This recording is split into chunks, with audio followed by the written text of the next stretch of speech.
Bom dia, pessoal. Espero que todos e todas estejam bem e seguros em casa. Ontem foi incrível estar com o Vitor Dias, do Labs Pascoaloto, da Sanduíche Valley, que é a nossa comunidade de startups aqui de Bauru. E o Vitor, ele nos informou sobre o panorama das startups brasileiras. Trouxe aí uma pesquisa macro e depois veio afunilando para o regional. Muito bacana. Depois, a gente teve a primeira palestra do BID, que foi sobre o ecossistema de inovação, com a Gabriela Augusto.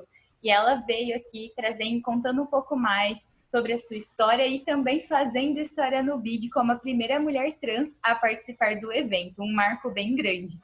Em seguida, nós aprendemos bastante com o professor Sherman do Senai sobre a indústria 4.0 e finalizamos com uma palestra da Sarah Huggs, da Escola 4C e Startup Scaffold, sobre quais as principais habilidades aí para empreender neste ano e no ano de 2021. E agora estamos finalmente começando o segundo dia do BID, Bauru Innovation Day. Sejam todos muito bem-vindos e bem-vindas. E a agenda de hoje a gente vai ter então a recepção que eu fiz agora com vocês. Vamos falar um pouquinho sobre os avisos de hoje, né? Depois a gente vai ter uma palestra sobre aprendizados e desafios do varejo com o Reinaldo César Cafeu, da ACIB. Às 11h30 a gente vai ter uma palestra com o Vinícius Marquesi sobre CREA 5.0, o profissional no centro da transformação digital. O Vinícius, ele é da Senag. E ao meio-dia a gente vai ter mais alguns outros avisos e encerraremos o segundo dia. Então, antes de começar aí a nossa primeira palestra, eu quero trazer alguns avisos. O primeiro deles é que, por gentileza, todo mundo que estiver aqui participando, atente-se em deixar os microfones mutados durante a fala dos convidados. Segundo, usem e abusem das redes sociais. Sigam a gente no Instagram, nas outras redes. Marquem a gente também. Então, os posts que vocês fizerem, coloca lá as nossas hashtags do evento, BID 2020, hashtag Eu Inovo. Terceiro, para quem não conseguiu se inscrever até ontem, né? Nós decidimos deixar as inscrições rolando aí durante o evento. Então, se inscreve lá para você receber em primeira mão todas as informações sobre o evento. E a gente está utilizando a plataforma do Zoom, então baixa o Zoom também para você ter uma melhor experiência. Quarto e último, lembrando que vocês podem mandar sempre aí as perguntas, comentários, tudo pelo chat. E se caso não der tempo de cada convidado responder a pergunta no final da palestra, a gente vai enviar todas essas perguntas para o e-mail do convidado e quando ele responder, a gente encaminha para todo mundo que participou do evento.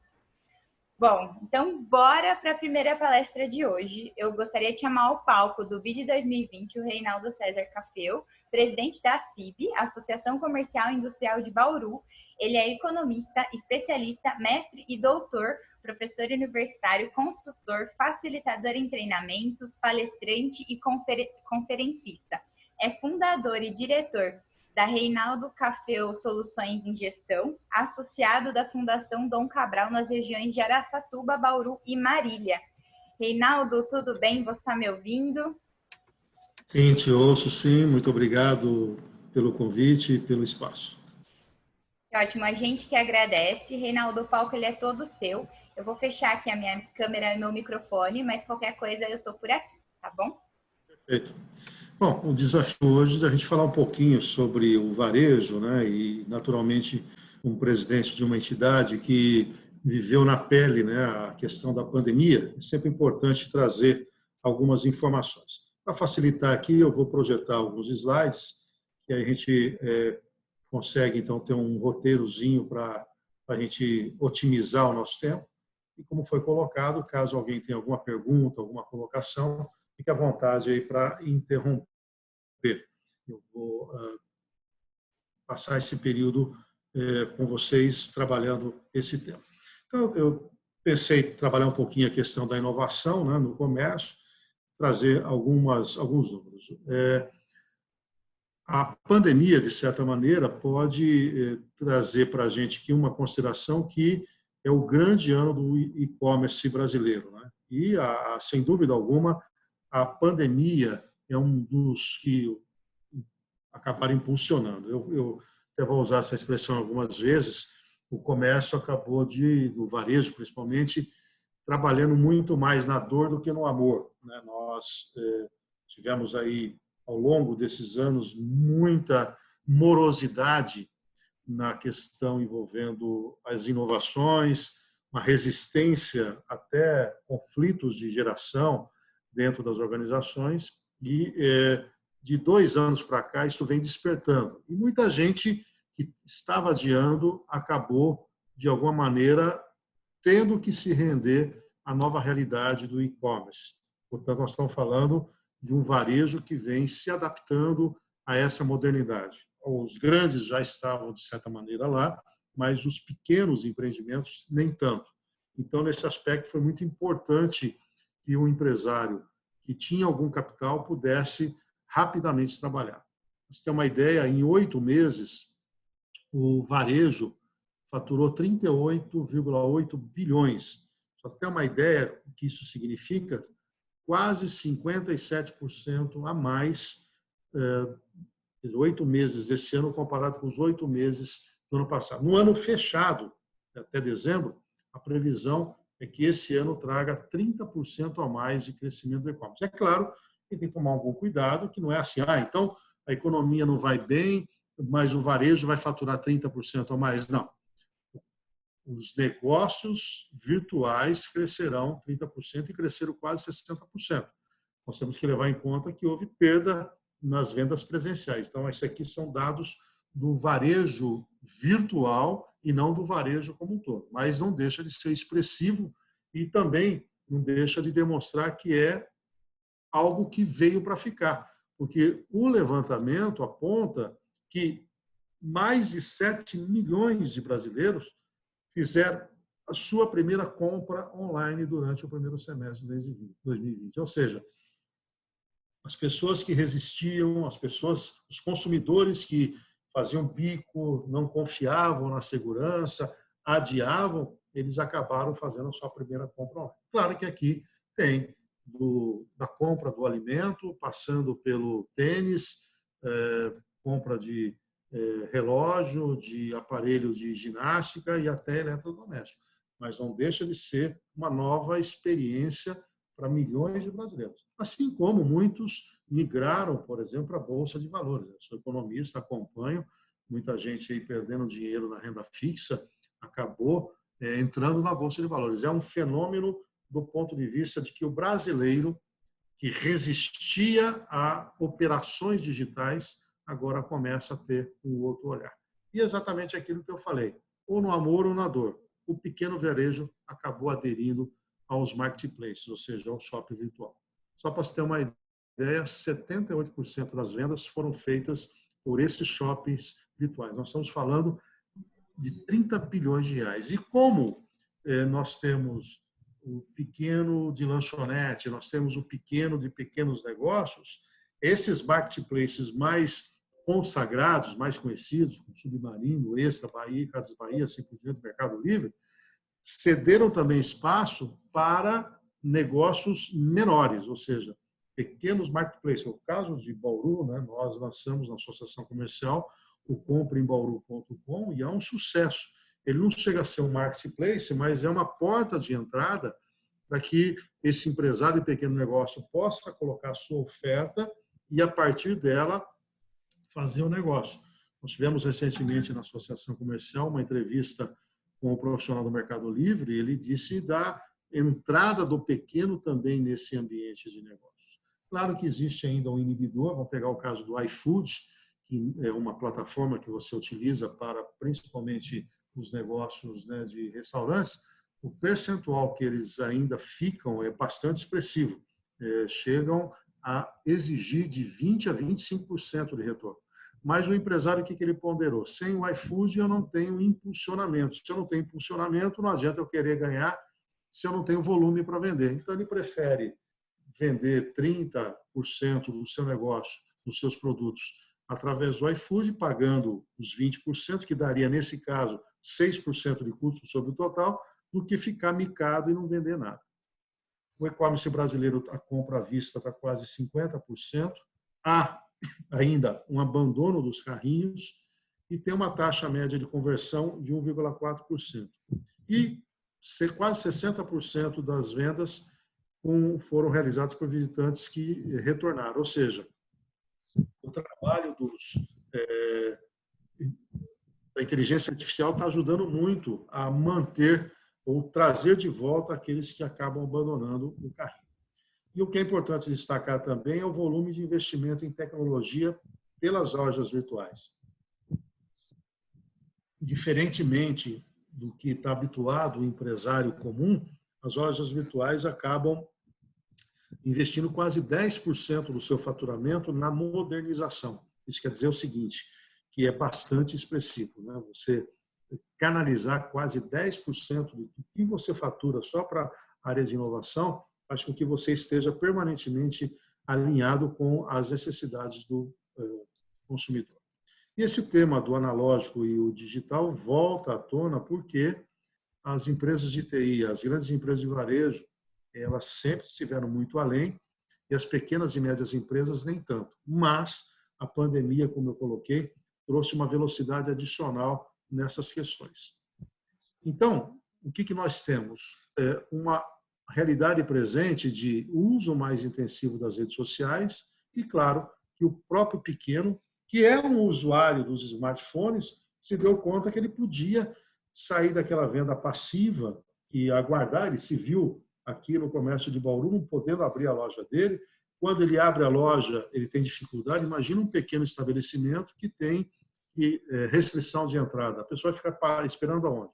Eu só posso atender 2, 3 pessoas de cada vez. E aí? Aí você tem que começar a dar opção para ele. Começa com o WhatsApp, depois do WhatsApp você põe formas de pagamento, depois da forma de pagamento você começa a trabalhar no site e a partir daí você anda. Então, isso foi criando velocidade. Insisto, muita gente não aguentou, muita gente quebrou, mas aqueles que foram ágeis, sem dúvida alguma, saíram na frente e estão tirando proveito em cima disso. E o que teve muita velocidade é trabalhar no Omnichannel, né, que é uma estratégia para comprar e realizar compras a partir de qualquer dispositivo. Você está ali num ecossistema, né, usando, inclusive, a inteligência artificial. Se pegar, por exemplo, a Polishop já esteve sempre muito preparado com esses multicanais, né? Por que a Polishop abre lojas físicas, notadamente em shopping? Porque ele oferece um canal de vendas que pode ser pela internet, pela televisão, contatos que podem ser por telefone, e ele traz a experiência da entrega nessas lojas físicas. E na loja física, ele acaba, de alguma maneira, encantando o cliente e forçando uma venda adicional. Isso cria, né, um ciclo próximo.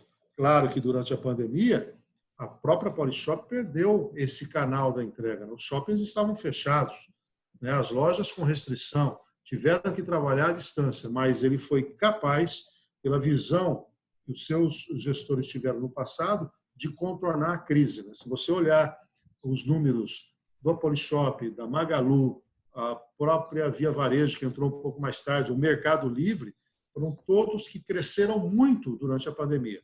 Afinal, as pessoas estavam em casa, tendo que trabalhar remotamente, aqueles que não perderam o emprego, tiveram eventualmente uma redução de jornada, mas começaram a demandar, olha, preciso aqui de uma iluminação, a minha webcam não está legal. Começaram a ver que precisavam de um pouco mais de conforto, uma cadeira melhor, começaram a perceber que a casa precisava de uma pequena reforma, a cozinha não era adequada, porque ele passou a cozinhar em casa, então preciso comprar uma panela nova, preciso fazer isso.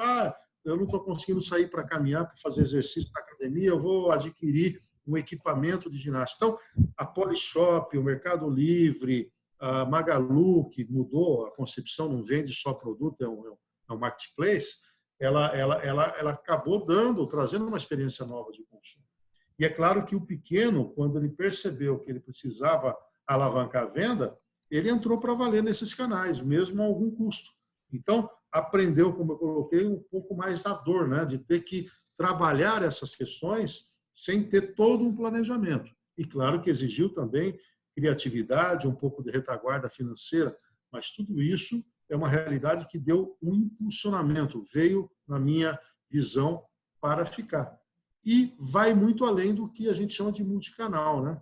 Você tem aí no multicanal usuários podendo acessar, acessa canal de compra para atendimento, mas a ampliação ela vai numa integração, né, de logística, armazenamento, distribuição, marketing. Então, as empresas começam a apostar muito mais numa experiência de consumo unificada. Claro que para você organizar um canal desse, você precisa mudar a sua cultura organizacional, você precisa organizar a gestão fiscal, você precisa alinhar interesses entre os canais offline e online. E aqui é uma diferença também. As empresas tradicionais de loja física resistiam muito em trazer para a loja física o mesmo conceito de venda que ele tinha na loja virtual. Pegar a experiência, por exemplo, da Casas Bahia, ele rapidamente teve que colocar a sua equipe para vender também de maneira ativa pelo celular, pelo WhatsApp. Só que o que acontecia até então com os clientes? Ele tinha um preço na loja virtual e na loja física ele encontrava outro preço superior. O Pão de Açúcar entrou também nesse novo universo. Ou seja, você tem que ter as mesmas condições da loja virtual e loja física. Ah, mas a loja física eu tenho que pagar comissão, eu tenho aluguel, na loja virtual não tem. Só que o consumidor não quer isso mais. O consumidor quer uma experiência completa e unificada. Então, esses interesses entre os canais online e offline acabaram se convergindo, né? Isso é muito importante para que o consumidor não se sinta lesado, não se sinta enganado. Claro que tem que ter, a partir daí, uma padronização de políticas comerciais, o investimento em tecnologia tem que ser constante, o empresário de pequenos negócios, que é a realidade do interior, talvez não possa canalizar 9%, 10% do seu faturamento, mas tem que começar por 2%, 3% e mexer nessa modernização. Tem um desafio agora com a Lei Geral de Proteção de Dados, porque ele vai ter que trabalhar o cliente que ele tem e buscar uma base de novos clientes e tem que ter a concordância para trabalhar e explorar um pouquinho o nome desses clientes, o perfil dele. Mas são todas questões que estão postas e que cada vez mais vai requerer estratégia, olhar e investimento. Claro que tem que integrar a logística, a entrega, a loja, a devolução, o Código de Defesa do Consumidor, principalmente na venda à distância, ele acaba protegendo muito esse consumidor. Então, quem vai trabalhar com o canal à distância tem que estar ciente de que a compra feita pela distância tem um prazo de arrependimento do cliente, o que não acontece na venda presencial. Então, e com custo do lojista. Então, se alguém comprou um produto por impulso e se arrependeu, o Código de Defesa do Consumidor acaba protegendo esse consumidor. Então, veja, a custo zero, esse produto tem que ser retirado da casa da pessoa. E isso tudo, o pequeno tem que estar consciente disso. E mais que isso, né? O consumidor busca uma boa experiência. Então, se eu prometi que eu entrego o produto em 5 dias, eu tenho que entregar esse produto em 5 dias, seja lá a condição de transporte que você tem. Então, por isso que essa integração da logística e troca de devolução é muito importante. Isso tudo tem que estar alinhado a estratégias de marketing, né? Identificando esses clientes nas lojas físicas e fazer uma conversão para lojas virtuais. Sem dúvida alguma, tem que ter a capacidade de medir resultados. E é uma criação de visão de futuro. A área comercial, como ela é hoje, a nossa avaliação é que ela vai mudar por completa nos próximos anos e estudos apontam que são mais 20 anos de vida útil. Nós não teremos nada muito além desse tempo. Isso quer dizer o seguinte, os negócios terão que ser reinventados permanentemente, né, dentro desses novos canais, dessa nova maneira de trabalhar as questões envolvendo o varejo, ela vai ter que ser repensada a cada 2, 3 anos. E, insisto, a pandemia fez com que a gente criasse velocidade nisso. Ninguém aqui está preconizando que vai ter uma segunda pandemia, mesmo porque ainda talvez tenhamos uma segunda onda da Covid. mas ninguém mais, em sã consciência, vai ficar com seus negócios estancados, sem abrir para a tecnologia, 4 anos, 5 anos. Isso vai ter que ser permanente. E isso que aconteceu esse ano está dando a dimensão de que é possível, sem dúvida alguma, você trabalhar essa estratégia. É claro que a gente tem que tomar cuidado com o porte da empresa, com a capacidade do empresário em traçar cenários, com a capacidade do empresário em mudar o rumo, até uma estrutura de capital mais adequada. Mas também não há dúvida que, se você não tiver aberto à mudança, você, sem dúvida alguma, vai ser uma presa fácil no mercado. E houve uma seleção desse mercado, sem dúvida alguma. Aqui, em Bauru, mais especificamente, a realidade é que as lojas eram muito analógicas, né? Por isso que eu coloquei a questão envolvendo a máquina de escrever. Eu comparo isso com a indústria que é do agronegócio comparado com a agricultura familiar. A agricultura familiar é rudimentar, pouca tecnologia. O agronegócio brasileiro é controlado por GPS. Portanto, esse agronegócio dá lições de como é que você tem que trabalhar no mundo digital. Bauru tem, no atacado e varejo, 1.200 empresas atacadistas, 6.598 empresas no varejo, e Bauru trabalha com potencial de consumo de 13 bilhões de reais. A realidade do varejo é de um calçadão, de 2 shoppings, de galeria, do comércio de Barros, e as grandes redes trabalham com suas matrizes em locais tradicionais. E aí, o que tem encontrado, né, nessa realidade do varejo local? Exatamente um choque de geração, né? Você tem fundadores tradicionais, muitos resistentes a sair do negócio, a modernizar, a de dar espaço para a segunda geração. Portanto, precisa trabalhar muito fortemente esse conflito de geração, porque não há na sucessão só um desejo de fazer a sucessão, você tem que ter determinação para fazer a sucessão. E, portanto, você tem que ter capacidade para isso. E a pandemia trouxe, sem dúvida alguma, uma seleção, né? Os de menor porte acabaram cedendo. E se você não tiver diferencial para quem ficar, você é uma presa fácil. Então, as grandes redes acabaram sobrevivendo e vão se manter no mercado pela capacidade financeira. Então, você pega uma grande rede, inclusive, que abriu capital. Ela tem uma estrutura de capital para suportar, mas o pequeno nem tanto. E aí, se você não tiver diferencial, o que vai te levar a se manter no mercado? Então, se eu tenho uma padaria, eu tenho que ter um diferencial na minha padaria. Se eu vendo um produto de tecnologia, eu tenho que ter um diferencial em relação a isso, senão você não sobrevive. E houve uma seleção nesse mercado. Já temos informações de um número crescente de abertura de empresas, notadamente no varejo, aproveitando a oportunidade, mas muita gente está ferida do ponto de vista financeiro. E esses que estão feridos financeiramente vão ter um desafio enorme pela frente, que é a reconstrução dos seus negócios, é o passivo que ficou para trás. A convivência com essas grandes redes que acabam tendo mais musculatura. E é claro que quem não investir na gestão, quem não tiver um RP adequado, e muitos não usam, quem não controla fluxo de caixa, quem não controla o ciclo de operação e o ciclo financeiro, o que eu estou dizendo? Boa gestão de estoque, boa gestão de contas a receber e fontes adequadas de financiamento. Quem não sabe formar o seu preço de venda, eu entro no marketplace do Mercado Livre, ele fica com 12%, 15%. Eu tenho um pequeno restaurante, entro no iFood, ele fica com 20%, 25%. Se eu não souber formar meu preço de venda, esquece, eu vou quebrar. Eu não vou ter capacidade para estar ali. Então, empresas que misturam a pessoa física com a pessoa jurídica, esses não vão sobreviver no mercado, porque você não vai saber o limite entre quem está mal, se é você na sua família, se é seu negócio. E a pandemia escancarou isso. Empresas e famílias que não tinham excedentes financeiros foram presas fáceis, quebraram, estão com dívidas, estão fechando seus negócios. Eu participo de inúmeros grupos e que frequentemente vem lá uma notícia: pessoal, estou liquidando meus estoques porque não deu, eu aguentei até agora, mas não estou conseguindo levar em frente. Mesmo porque, se eles não entraram no mundo da tecnologia, eles estão com restrição para receber gente na sua empresa.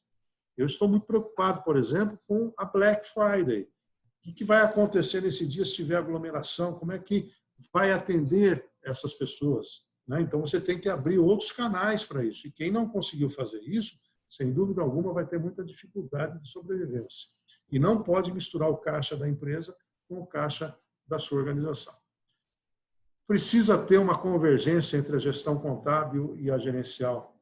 A contabilidade é só para o governo, nada disso. Você tem que ter fortemente capacidade para organizar a tua empresa.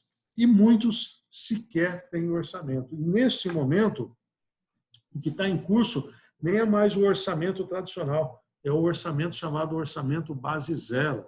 O que é um orçamento base zero? Esquece. O que você fez para trás, ficou para trás. Agora, em perspectiva.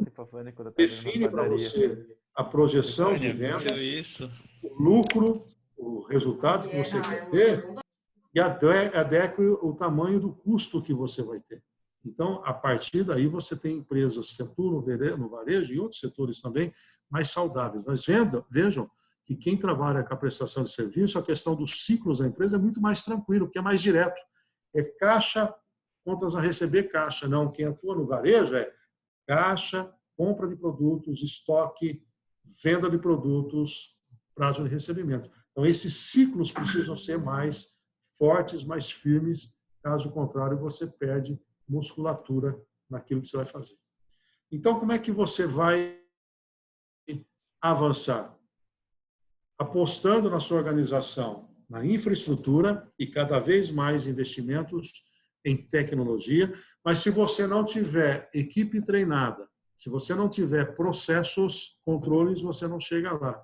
E você tem que estar na ponta aberta às novas tecnologias. Essas novas tecnologias entram na sua infraestrutura de RP, de controles, de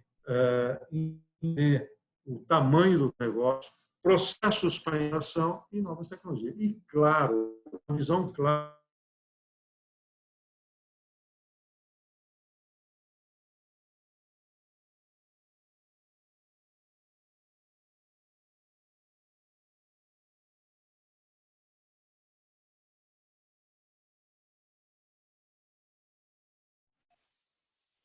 Opa, voltei? Opa, voltou. Travou um pouquinho na parte do visão clara, que você colocou aquele slide de pirâmide. Aqui? Isso. Então, eu estava dizendo que você tem que ter, então, uma base da infraestrutura, controlar e treinar, fazer os processos e novas tecnologias. Agora, aquela expressãozinha que para o pequeno varejo sempre foi distante, que é planejamento estratégico e construção de indicadores, é cada vez mais presente. Por quê? Porque quem tem uma visão de curto, médio e longo prazos determina os grandes marcos e como ele pode colocar.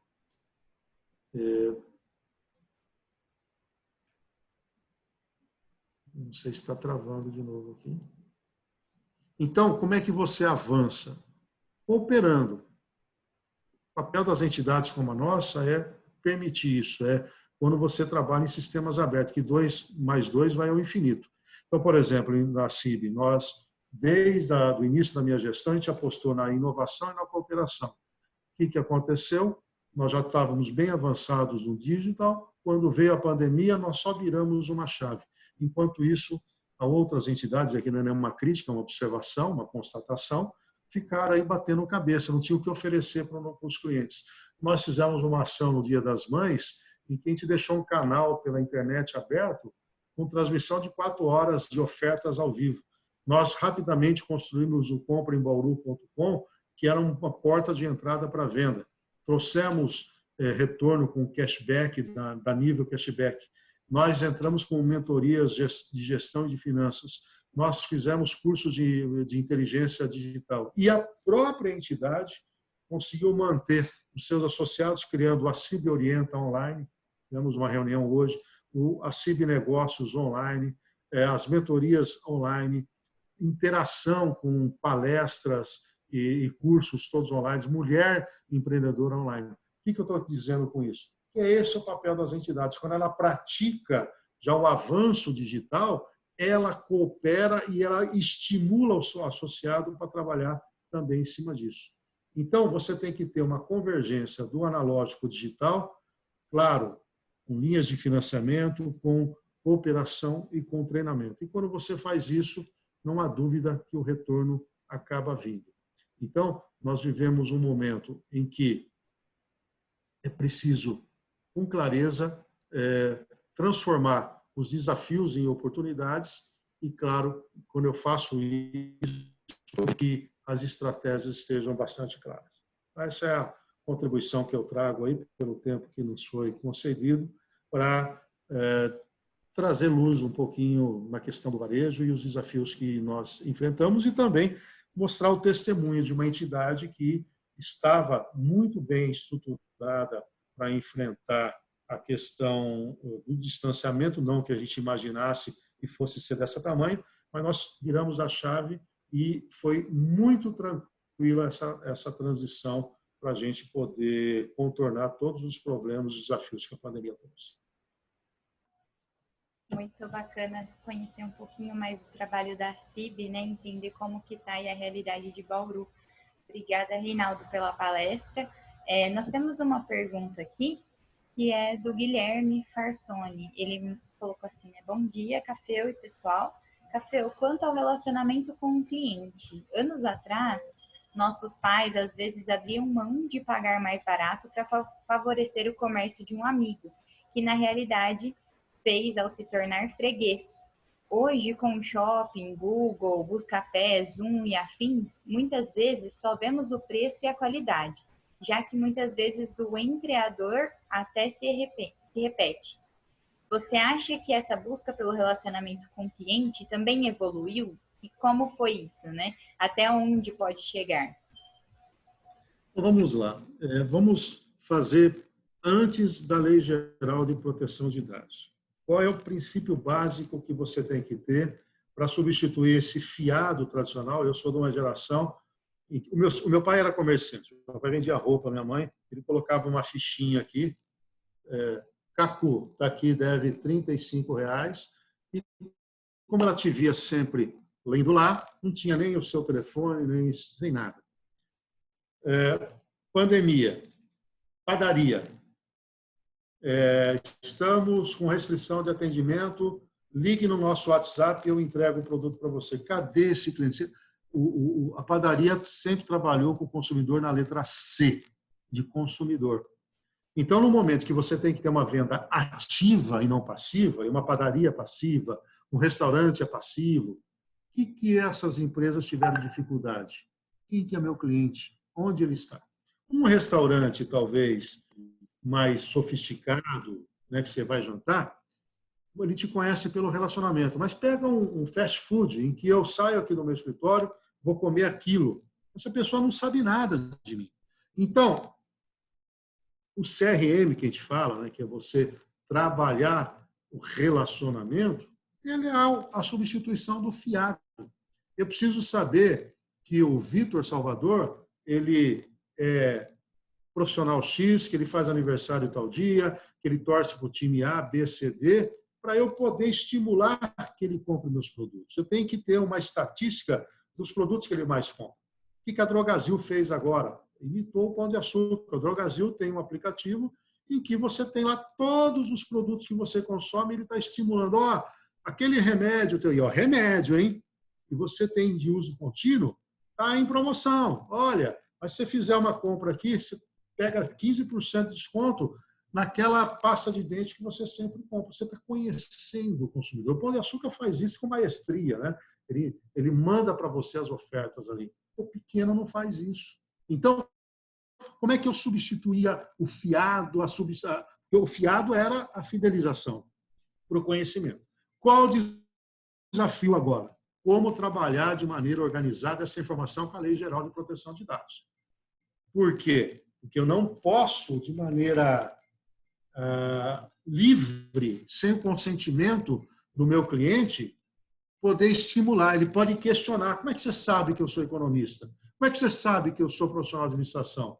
Então, a LGPD está fazendo com que as empresas também se organizem com esse banco de dados. Mas, objetivamente, a resposta é: para quem procura preço e quantidade, vai ser letra C de consumidor. Mas para quem procura e quer ter coisas diferenciadas, ele vai ter nome e sobrenome. E se a empresa souber trabalhar esse banco de dados, ele tira vantagem com esse cliente e garante essa fidelização que eu acabei de colocar.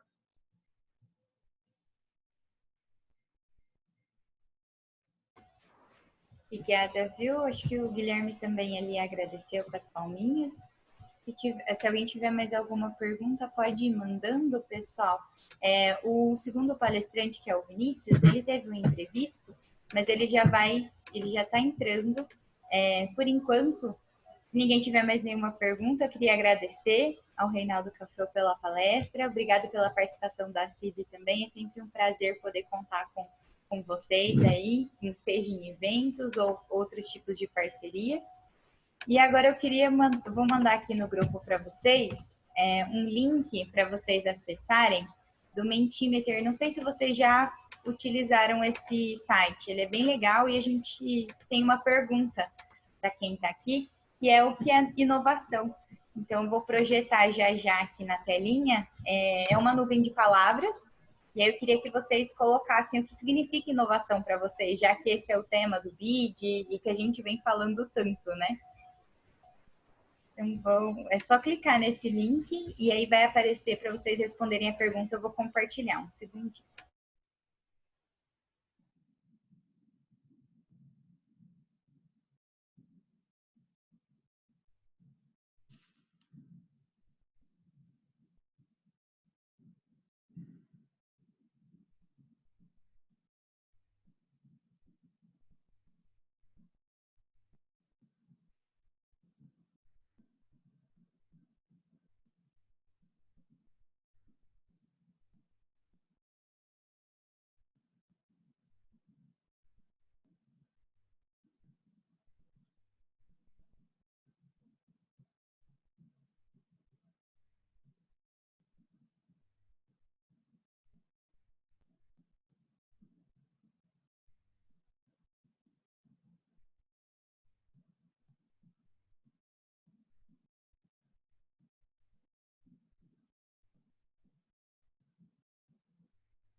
Pessoal, vocês conseguiram acessar aí? Que aqui não está aparecendo para mim.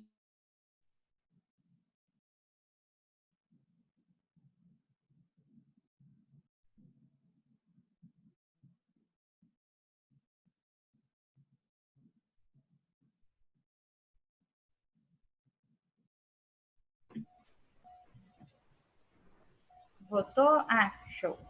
Um segundinho, então, que eu vou compartilhar.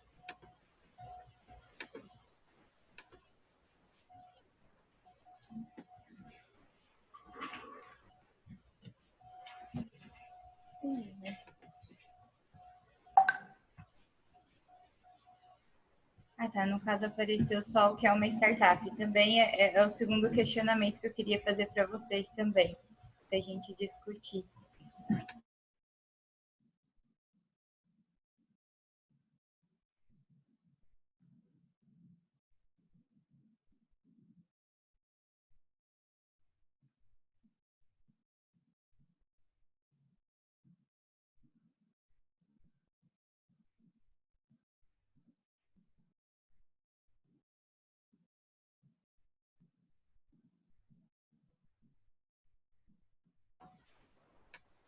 Bom, o segundo questionamento era sobre o que é uma startup, que também está muito ligado à inovação, todos os temas que a gente vem falando bastante.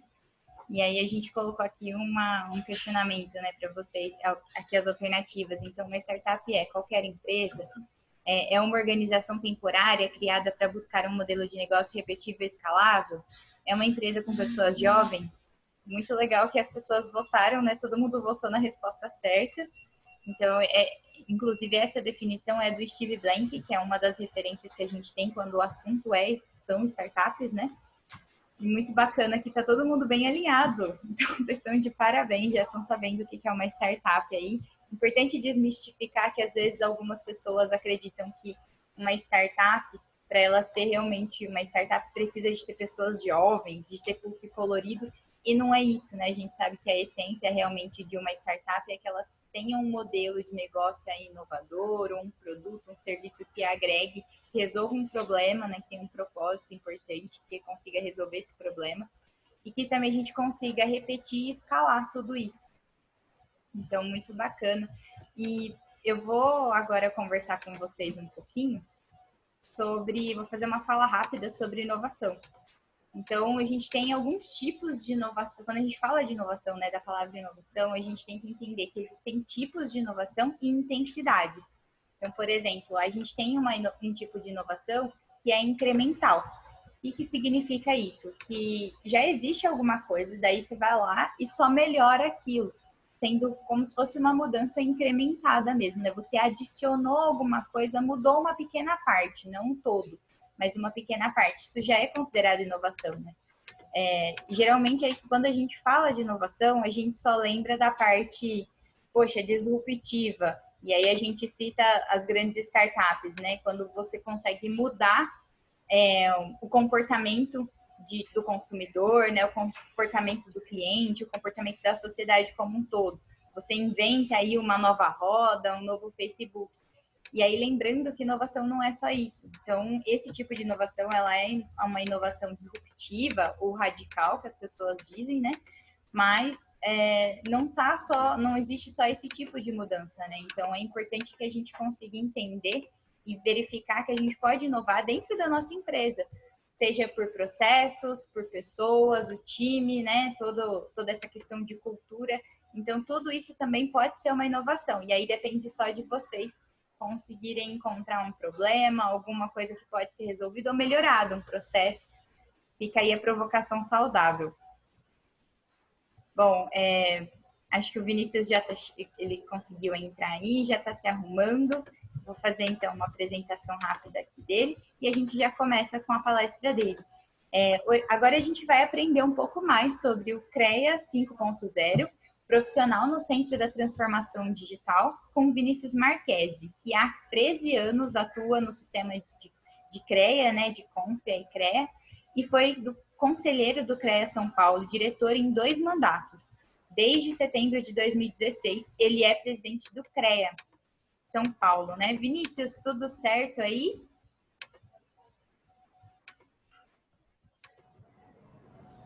Tudo bem, e vocês?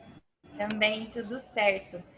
Eu vou aqui fechar minha câmera e mutar meu microfone. O palco é todo seu. Você fica à vontade. Se precisar transmitir alguma coisa, é só compartilhar aí a tela com a gente, tá bom? Tá, joia. Obrigado, viu?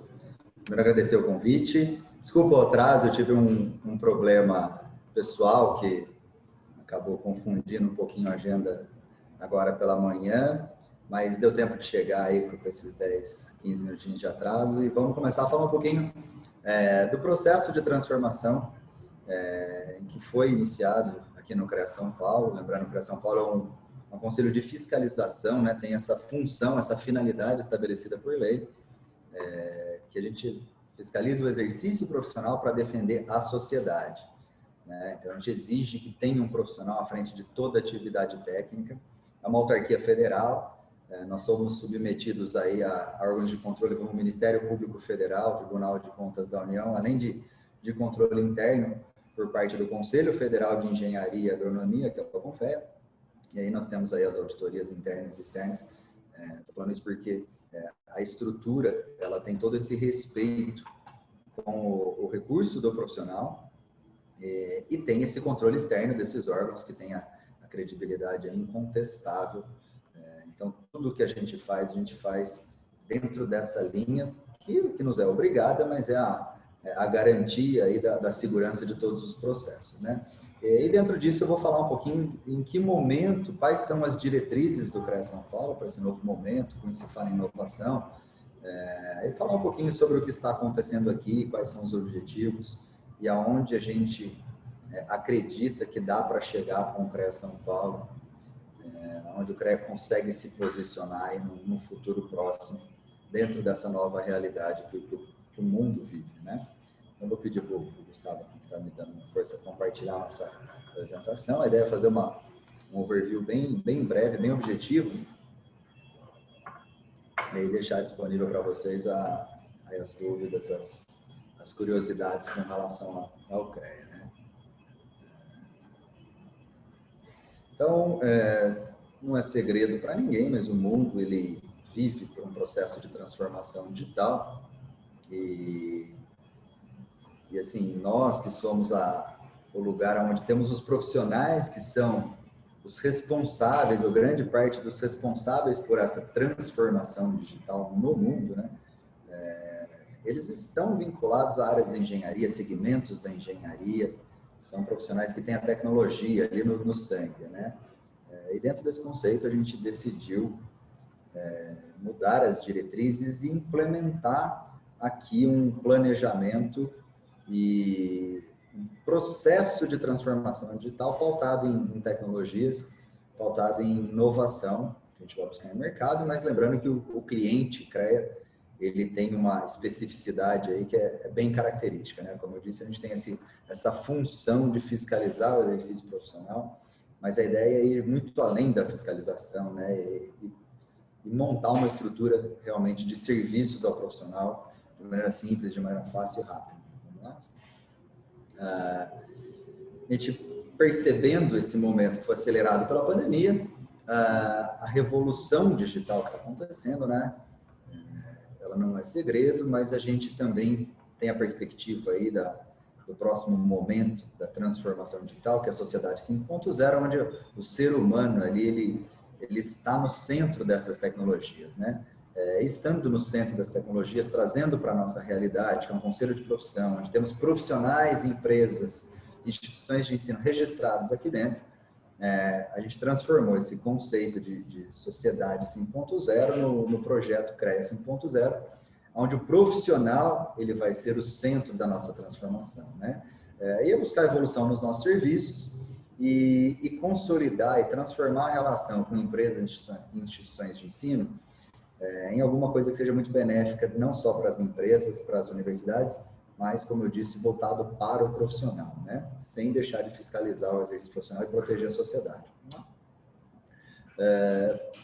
Por onde a gente começaria, né? A gente precisa modernizar os nossos processos, simplificá-los, e com isso a gente precisa transformar a cultura interna do CREA. A gente está falando aqui no âmbito administrativo, tá?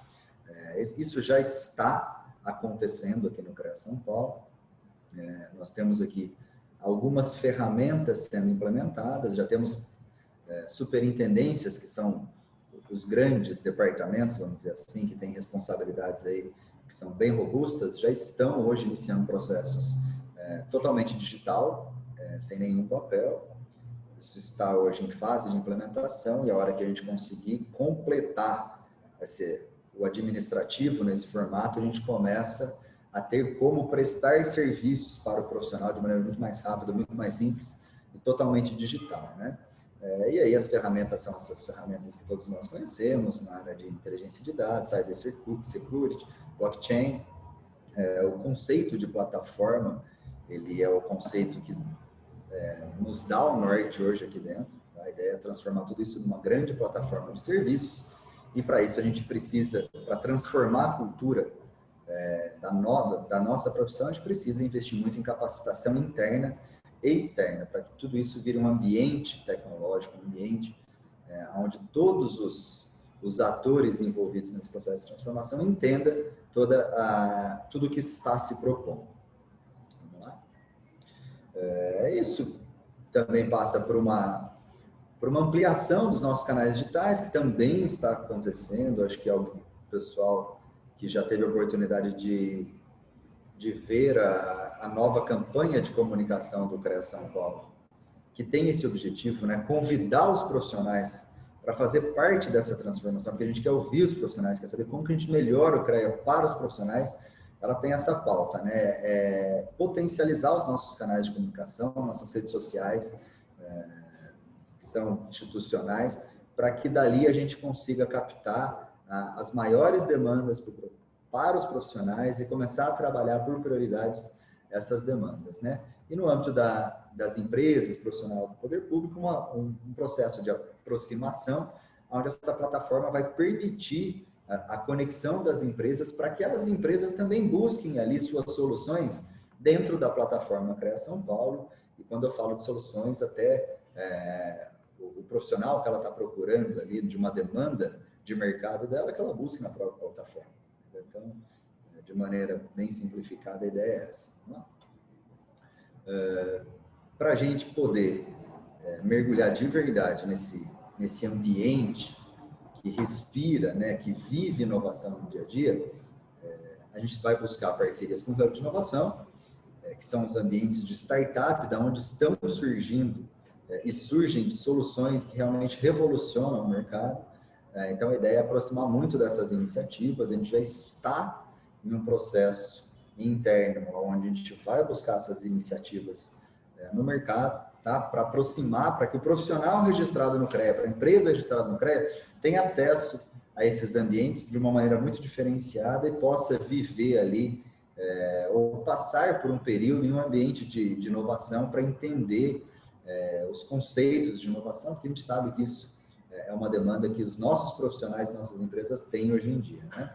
E a transformação também por meio de metodologias ágeis hoje, que são as metodologias implementadas em grandes empresas que escalonam, né, muito facilmente, que se transformam, que tem esse coração administrativo de uma maneira diferente do clássico, né, e que está mais do que provado que esses resultados eles são muito positivos. Então, a ideia é implementar essa cultura de metodologia ágil também de dentro para fora e compartilhar isso, transformar isso num sistema colaborativo e compartilhado com todos esses clientes do CREA São Paulo. Vamos lá? A questão da inovação, dentro desse projeto dos hubs, é trazer boas iniciativas para próximo do CREA São Paulo, através de iniciativas que são ali até financiadas ou incentivadas pelo CREA São Paulo, para que a gente torne a nossa profissão mais competitiva, né? Quando você auxilia uma empresa que está aí conectada ao CREA São Paulo a ter metodologias mais rápidas, a ter bons resultados dentro de um custo menor, você torna ela mais competitiva para o mercado, né? Não tem como, às vezes, uma empresa que ela tem uma metodologia clássica brigar com uma empresa que ela já passou por essa transformação digital, porque um dos conceitos da transformação digital é a eficiência, é o custo baixo, a produtividade alta. E aí você compete com empresas que estão em outro nível de competição. Então, a ideia é a gente democratizar a tecnologia para que todos tenham acesso à mesma situação. Isso se dá através de parcerias e que nós temos aqui hoje de uma maneira que é muito eficiente, alguns sistemas de parceria com entidades de classe, com o poder público. A ideia é passar essas parcerias para que elas incentivem esse processo de inovação nas empresas também. A questão de implementar aqui dentro essa nova cultura de inovação ela é extremamente importante para que a gente consiga compartilhar e expandir esse pensamento. A gente precisa mudar aqui dentro, primeiro de tudo, né? Então, é isso que está acontecendo hoje. Nós estamos passando internamente por um momento de choque, né, de criação de departamentos que vão ter essa função, essa responsabilidade de transformar internamente o conceito dentro do corpo colaborativo, para que o corpo colaborativo, como nós estamos espalhados no estado inteiro, né, para que o próprio corpo colaborativo tenha essa mentalidade para poder também auxiliar nesse processo de transformação em todo o estado, né? E aí eu falo de profissionais, de empresas, instituições de ensino, futuros profissionais que são os estudantes, a própria sociedade, enxergar o CREA como uma instituição que funcione e que beneficie a sociedade. Então, esse conceito ele precisa ser iniciado internamente. Na questão da ética, né, que é uma das nossas funções também, né, promover a ética profissional. Nós temos aí no planejamento a implementação de um código de conduta, né, que será compartilhado, expandido pela própria plataforma. A plataforma também conseguir monitorar essa atuação, porque estarão todos no mesmo ambiente, né? E esse ambiente, por ser compartilhado, vai permitir ali a troca de informações entre os agentes. Então, qualquer falha ou falta ética poderá ser ali informada, e a própria plataforma, por ser do CREA São Paulo, a gente vai captar e vai analisar cada um. Editar o manual de boas práticas, eu acho que com essa mudança toda de momento, isso precisa ser atualizado. E aí que é um dos grandes desafios nossos, assim, é fazer uma revisão de todos os nossos normativos, né? Atualizar os nossos normativos, resoluções. O CONFEA tem um papel muito importante nisso, e deixar isso mais simples, seguro para a sociedade, seguro para o profissional, mas de uma maneira que, assim, que a gente consiga deixar tudo mais claro para o profissional, né? Que a gente não tenha tanto normativo, e às vezes alguns até obsoletos, que já estão ali totalmente fora de uso, por ter sido desenvolvido há muitos anos, e ter poucos bons e que funcionem. Então esse é o objetivo nessa linha aí da ética profissional, né? Eu acho que, atacando todas as frentes de trabalho de maneira muito resumida, mas deixando claro que a ideia é transformar o CREA São Paulo realmente em uma plataforma de serviços, em uma instituição que age, que funcione, que preste bons serviços aos profissionais, mas que não deixe de fiscalizar. Acho que as frentes que a gente podia ter abordado eram essas.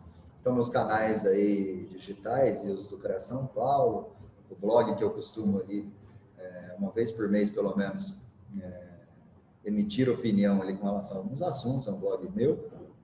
Também, quem tiver curiosidade, é só passar o QR Code aí que já abre direto no blog. As redes sociais, onde eu uso bastante também para informar com relação aí aos nossos passos, tudo que está acontecendo. Eu me coloco à disposição de vocês, falando na área de inovação do CREA São Paulo. Se alguém tiver alguma dúvida dentro desses projetos, fiquem à vontade, pode perguntar. E obrigado mais uma vez pela abertura, viu?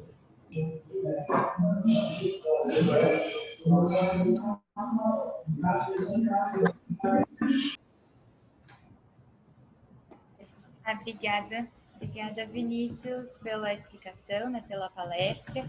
A gente agradece. A gente agradece o contato. Pessoal, vocês têm alguma dúvida? Vão mandando aí no chat.